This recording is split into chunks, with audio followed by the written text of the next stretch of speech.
Hey, Ross. Hey, Dean. Okay, Ross. So let's jump in. Let's have a hypothetical 1 year engagement, brand new client engagement. Today's day one. You're the fractional CMO who's been brought in, boots on the ground, so to speak, even if it's virtual. Um, Tell everyone who you are and then what a fractional CMO is and what happens in the first 90 days from your perspective. So I'm Ross. I'm a fractional CMO. My background's in marketing agencies, startups, small businesses, private equity, diverse business experience, Mhm. diverse marketing experience.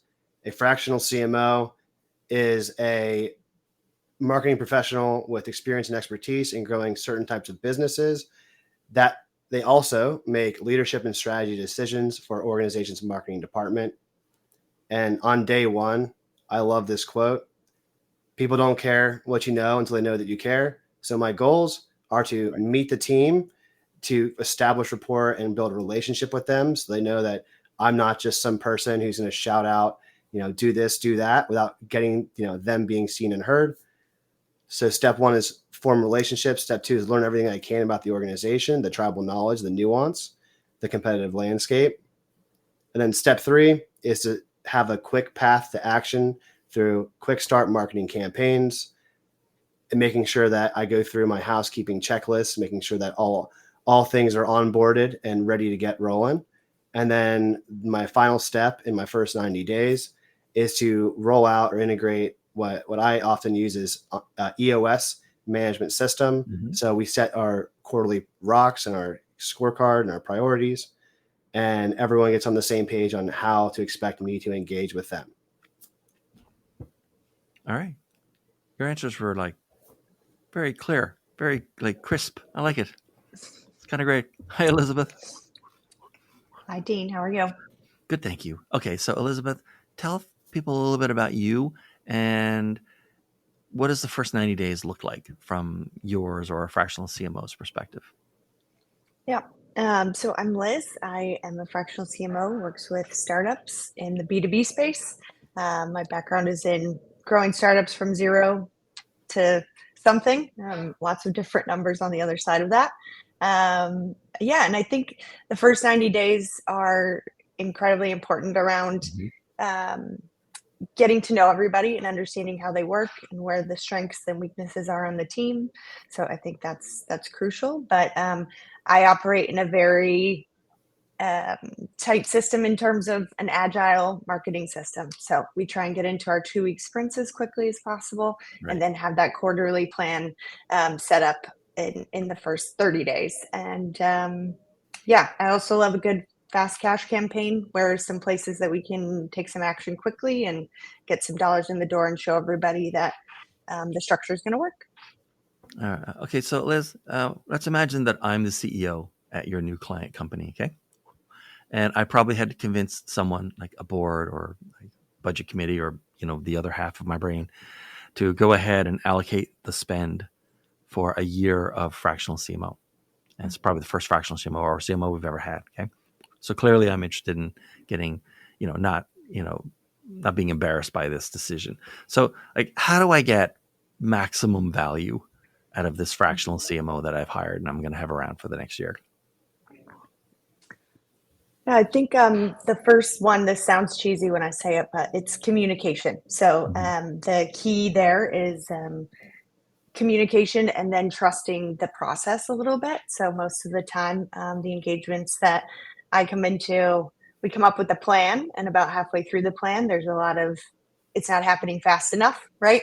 So as a CEO, I would say communicate any feelings you're having so that we can work on them together. But then also trust that marketing takes a little bit more time than Right. maybe some of your other departments. Um, but yeah, I think just tell me how you're feeling. Let's talk about it. Don't be too in your own head. I think my favorite CEOs are the ones where we can talk about when they're worried or what they're concerned about before it's an actual problem. And Ross, let me invert that question a little bit. Okay. Because, you've had multiple clients over the years. So how do companies that hire fractional CMOs waste the money? What do they do that they should stop doing so that the fractional, or how do they, what should they stop doing that they're currently doing that sort of like, minimizes their fractional CMO's effectiveness or sort of mutes their strengths? How do they waste the money that they spend on their fractional CMO? The number one way that companies waste money on their fractional CMOs, in my experience, is having unshared, which become unknown, which become toxic assumptions of what a fractional CMO should do, versus having a collaborative conversation and agreeing on what activities and outcomes a fractional CMO actually can and will do for your organization. So in my experience, when clients have felt like the investment was either something that needed to be justified on an ongoing basis, they wanted me to be writing press releases or writing blog posts or writing, Facebook posts, as opposed to coming up with messaging and targeting and optimizing channel performance and bringing in the right vendors and team members to do the right things and managing budget and overall revenue and how the marketing ties into overall revenue. So the easiest way to lose money is to have miscommunication on expectations. And the second thing I would say that owners make as a mistake is they don't communicate in a set cadence. They don't call out the fractional CMO when they have questions. They kind of internalize it and it festers. And there may be some hesitancy to collaborate in terms of learning from the fractional CMO and using him as like a knowledge resource and also sharing tribal knowledge. So by looking at results from a quarterly and monthly basis, you're much more likely to be satisfied with your engagement than if you look at the micro on day by day and week to week, how much hours or time was spent or things done, right? Versus progress driven forward. Okay. Okay, so let's talk about, I'm still the CEO of this fictional company, okay? And I have some people already working in marketing, like junior, mid-level folks, right? It may have been management along the way, but probably no like C-level leadership for marketing yet. You're the first. And so I'm looking at this team as they are right now on day one of your engagement, and I'm thinking about what that team's going to look like, how they're going to be different for better, hopefully not for worse, but for how they're going to be different at the end of the 12 months. What's going to be the impact of having a fractional CMO hanging around for a year on that team as a team? I think that's you, Ross. Yeah, Ross. That one's for me. So the impact of having a fractional CMO join your team that already exists is typically a fractional CMO serves two functions that they make you more money and they save you more time. So leadership plus management equals accountability. Takes a lot of time. I'm going to be taking that off of either someone's plate that doesn't have the time and resources or no one. So it's deferred maintenance on management. Another benefit to adding a fractional CMO in an existing team is oftentimes marketing staff, brand side in-house, gets very effective at knowing the checklist that their CEO who doesn't do marketing wants and expects them to do. It just so happens sometimes that checklist isn't the right things, or they're not really driving results that have to do. So they're very busy, but they're not very productive. So by bringing in a fractional CMO, I make sure that marketing teams' resources, both with labor and with ad spend and with all but time management and cost, are used strategically for a purpose. And I put the right people in the right seats. Sometimes you may have a great culture fit, great employee. Maybe they need a promotion. Maybe they need to be in management versus just, doing copywriting or doing ads. So I make the most out of the team and I save the CEO time. Yeah. And Liz, what do you think? How's the team going to be different a year from now?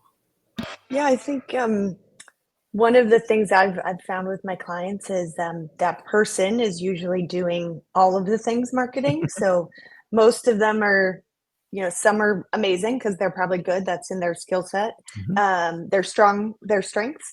Some of them not so good. And those are usually in conflict with that list that Ross was talking about like what needs to be done for the CEO. But I think what I have seen with teams is really as like a servant leader, I come to help them, right? So they usually have really amazing ideas. They can usually see what we should be doing to get that success and build that strategy.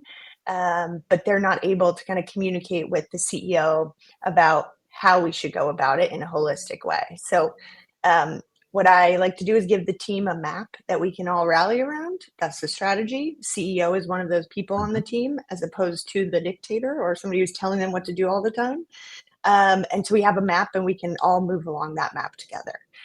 So I think the teams that I've come into, it's been positive. It's been kind of like, oh, we have somebody at the table who understands what I'm doing and is able to communicate with the CEO about why we're doing it and defend us sometimes when it might not be as easy for the CEO to see the progress that they're making.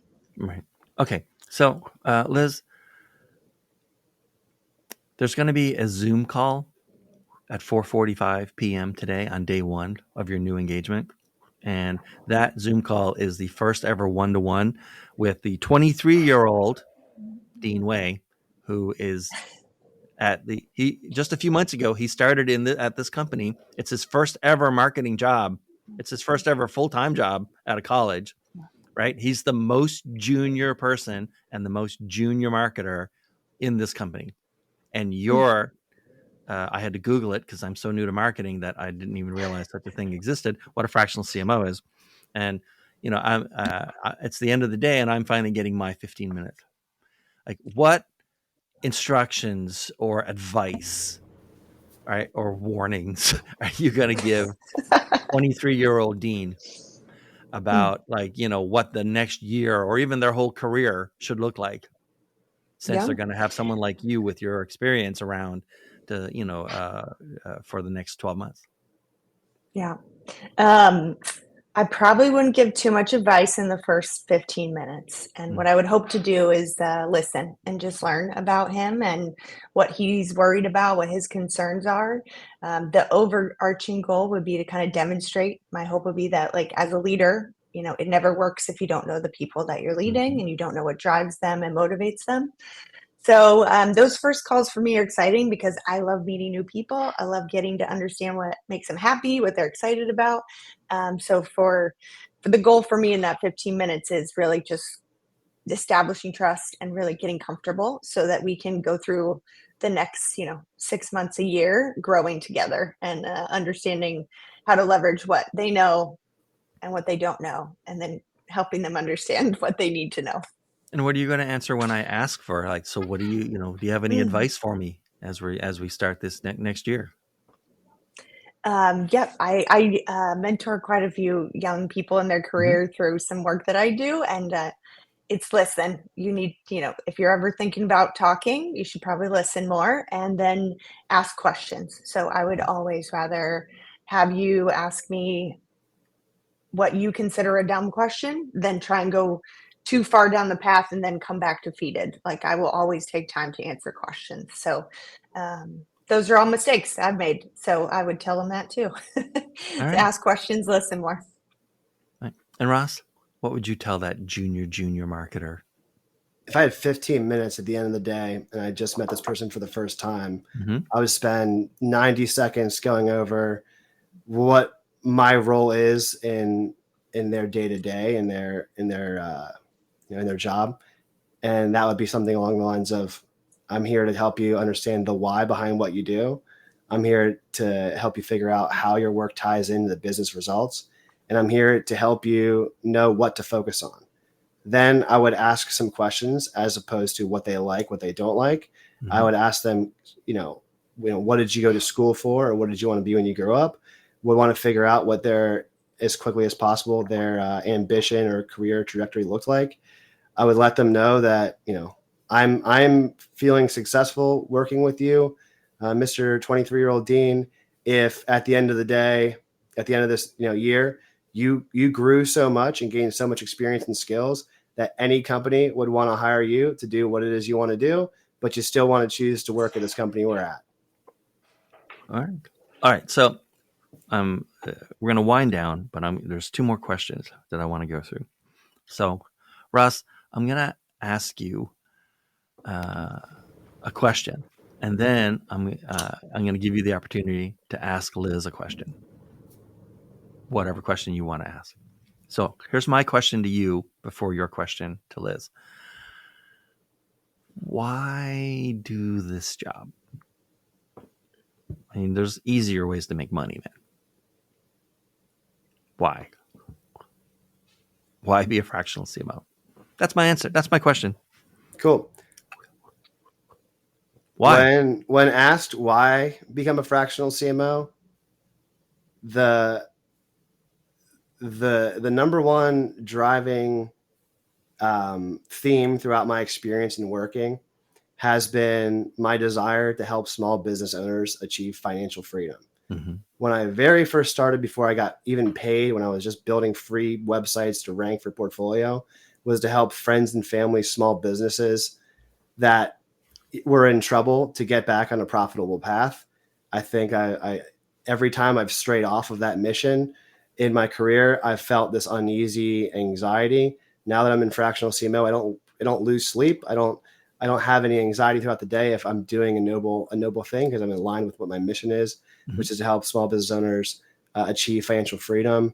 And what keeps me doing it and not seeking other employment is that I have relationships since when I very first started as fractional CMO that I'm still engaged with. And I think that relationships without results put a strain on your relationship, and results without relationships put a strain on your own mental health. Who wants to work for someone that doesn't appreciate you? Right. So fractional CMO puts me in a unique position where I can get meaningful results and build meaningful relationships with business owners that I actually like and respect and appreciate. Yeah. And as one fractional CMO to another, what would you ask Liz? I think this is your first time ever meeting, right? So Yeah. So what would you ask Liz? Liz, what did you want to be when you grew up? That's a good one. So many things. I feel like I had 2-year stints. So it's I wanted to be a stockbroker until for a long time, actually. That was more than 2 years. But then I also wanted to be an interior designer. I wanted to be a lawyer for a long time. All of these things, when I went to college, my first year of college, I took a class in kind of each of these areas. And I failed a couple of them. So those were off the list. Interior design, apparently. I'm not a designer. And then, but there were the business classes and my legal classes. I crushed those, but I'm not a lawyer because that's a super boring job that doesn't make me happy. But yeah, I think it's such a good question, Ross, because I have a 10-year-old, and I can't imagine him answering the question with something that's going to be an option right now. So that's just exciting. If I ask him what he wants to be, there's going to be something so much cooler than he can imagine. So. And Liz, why do this job? Yeah. And what's your question for Ross? Yeah. So I started doing fractional CMO work because I was working with startups, and they needed this format. So I really believe that for early stage 0 to 1 to 10 million companies, this is a better setup. We don't need to be a CMO is not needed at that stage, right? But a fractional leader is. And so I really think that I also think the CEOs of the companies that I love to work with, which are in that phase, are dealing with a lot, not only in their business, but kind of personally. And you need to have a leader that's at your level that understands kind of what's going to happen next, that can help you navigate lots of different things. And I think this role allows me to come in and do that without having to be there and basically waste time when there can be other subject matter experts making decisions in those areas. So and my first CMO to startup, CMO, what would be your question for Ross? Oh yeah, Ross. I liked your question. Can I ask what you want to do when you grow up? Sure.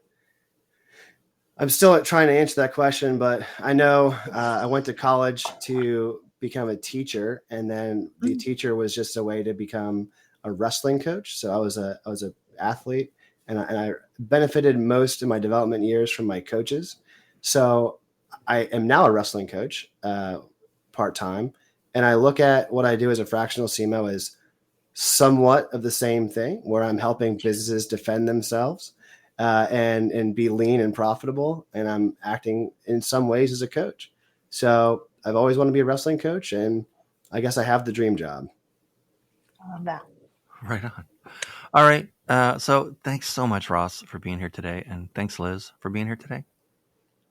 Thank you, Dean. Thanks for having us, Dean. This is the first episode of season 4. So it's episode 76. Wow. Episode 76. Crazy. And thanks for watching, everyone. You're probably watching this in a clip. So if you do see this in a clip, thanks for being here. There's lots more.